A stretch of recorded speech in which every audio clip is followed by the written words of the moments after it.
آج کل ایک مسئلہ آپ کے ساتھ پیش آتا ہوگا کہ جب بھی آپ کبھی مارکیٹ جاتے ہیں یا مارکیٹ جانے کے علاوہ کوئی بھی بڑا فیصلہ اپنی زندگی میں کرنے لگتے ہیں اور to be not to be کی سچویشن میں آ جاتے ہیں، آپ سے فیصلہ نہیں ہو پاتا کہ میں نے کیا کرنا ہے اور کیا نہیں کرنا۔ آپ شاپ کیپر کے پاس جاتے ہیں، ان سے پوچھتے ہیں کہ میں نے یہ ڈریس لینے ہیں، یہ شوز لینے ہیں، تم بتاؤ کون سا اچھا ہے کون سا اچھا نہیں ہے۔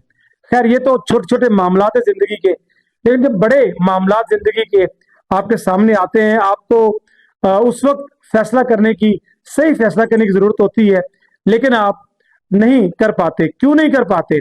فیصلہ کس طرح سے اچھا کیا جاتا ہے اور فیصلہ درست بالکل وقت پر نہ کرنے کا نقصان کیا ہوتا ہے؟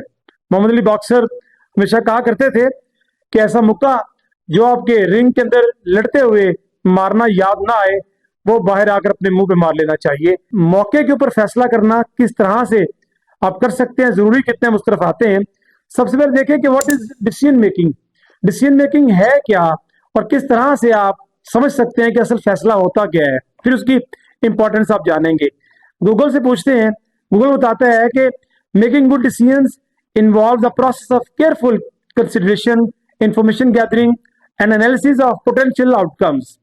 تو وہ بتاتا ہے کہ سب سے جو پہلا پوائنٹ ہے وہ انالیسس کا ہے، کہ آپ کا جو بھی معاملہ ہے جس کے بارے میں بھی آپ نے فیصلہ کرنا ہے، سب سے پہلے آپ نے اس کا انالیسس کرنا ہے۔ اچھا، انالیسس کے اندر آپ نے کیا کرنا ہے؟ یاد رکھیے گا کہ کوئی بھی فیصلہ ہے آپ کی زندگی کا، بڑا فیصلہ ہے جو امپورٹنٹ ہے، جس پہ آپ کا سارا مستقبل جو ہے فیوچر بیس کرتا ہے، اس کو کرنے کے لیے انالیسس کس طرح سے کرنا ہے؟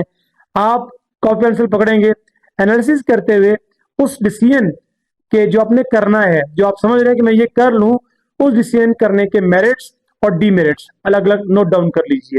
جب آپ دونوں میرٹس ڈی میرٹس لکھ لیں گے، لکھنے کے بعد آپ کو اندازہ ہو جائے گا کہ اس کے میرٹس کتنے ہیں، ڈی میرٹس کتنے ہیں،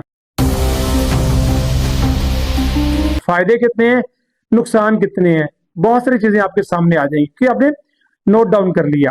اچھا، میرٹس ڈی میرٹس لکھنے کے بعد آپ نے کیا کرنا ہے؟ دوسرا کام تو یاد رکھیے گا، نوٹ کر لیں وہ دوسرا کام، آپ نے جو فیصلہ کرنا ہے، آپ نے اس فیصلے، جن لوگوں نے ماضی میں بڑے فیصلے کیے ہوئے ہیں اور وہ بڑے شاندار زندگی گزار رہے ہیں، اچھے فیصلے ہیں ان کے، آپ نے ان ایکسپرٹ سے رائے لینی ہے۔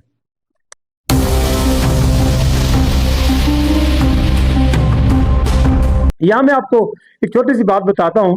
اگر آپ فرسٹ ایئر کے اسٹوڈنٹ ہیں یا فرسٹ ایئر کی انگلش پڑھی ہوئی ہے آپ نے، تو فرسٹ ایئر کی انگلش کا ایک چیپٹر ہے کلیئرنگ ان دا اسکائی۔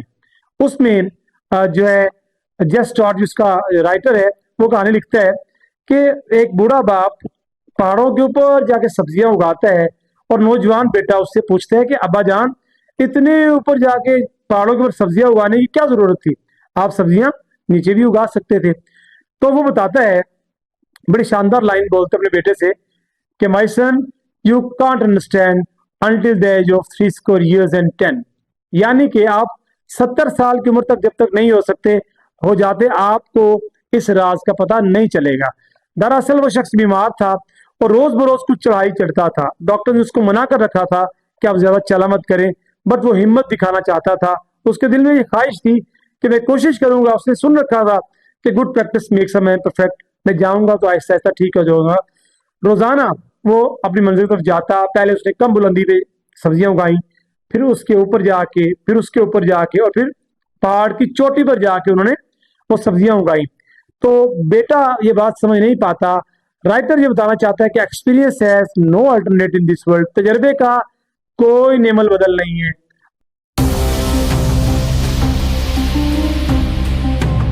آپ نے 18 سال کی عمر تک گزاری ہے، 19 سال کے ہو گئے، 20 سال کے ہیں، تو جو 80 سال کا بوڑھا شخص ہے وہ آپ کو صحیح سے گائیڈ کر سکتا ہے کہ آپ نے زندگی کس طرح سے گزارنی ہے۔ یہ کام میں نے نہیں کیے، آپ نے نہیں کرنے۔ پہلا انالیسس کیا، دوسرا آپ نے ایکسپرٹ سے رائے لینی ہے۔ وہ آپ کے پیرنٹس بھی ہو سکتے ہیں، وہ آپ کے انکل بھی ہو سکتے ہیں، وہ آپ کے ایسے دوست بھی ہو سکتے ہیں جو اس فیلڈ میں مہارت رکھتے ہیں۔ ایکسپرٹس کی رائے لے لی۔ اچھا، اس کے بعد نمبر 2 میں، یہ ایکسپرٹس کی بات ہی ہو رہی ہے، ایک ایسا ایکسپرٹ ڈھونڈیں، ایسا شخص ڈھونڈیں جو شخص کسی سے ڈرتا نہ ہو، یعنی اس کو کسی چیز کی کوئی پرواہ نہ ہو، نہ وہ آپ سے ڈرتا ہو، نہ وہ آپ کے انڈر کام کرتا ہو، اور نہ ہی اس کو اس چیز کا ڈر ہو کہ لوگ کیا سوچیں گے. یاد رکھیے گا یہ بہت بڑا پرابلم آج کل سوسائٹی میں کہ لوگ کیا سوچیں گے. لوگوں کو آپ سے کوئی پرواہ نہیں ہے کہ آپ کیا کام کر رہے ہیں. دراصل ہم یہ سوچ رہے ہوتے ہیں ہم جو کر رہے ہیں لوگ ہمارے بارے میں پتہ نہیں کس طرح کی جو ہے خیالات رکھتے ہیں. ہم ڈر جاتے ہیں ایکچولی, اور کہا جاتا ہے کہ ڈر کے آگے جیت ہے. بہرحال آپ کو رسک لینا پڑتا ہے, فیصلہ تو بہرحال کرنا ہی پڑے گا, مگر ایکسپرٹس میں سے میری دعا ہے کہ شخص بھی آپ کو مل جائے, آپ کے سراؤنڈنگ میں آپ کو مل جائے, اس شخص کے پاس جائیں, اس سے پوچھیں, وہ کسی کے زیر اثر نہ ہو تو وہ صحیح مشورہ دے سکتا ہے آپ کو.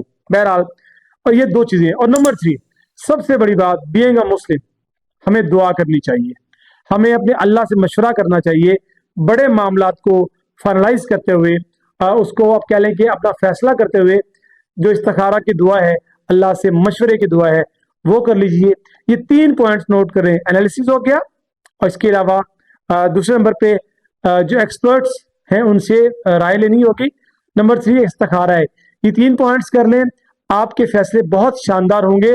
میں تو چاہوں گا کہ چھوٹے چھوٹے فیصلوں کے اندر بھی ان چیزوں کو لے کے آیا کریں, لیکن فیصلہ کرنے کی ہمت اور طاقت آپ میں ہونی چاہیے, ورنہ یہ دنیا آپ کو کھا جائے گی.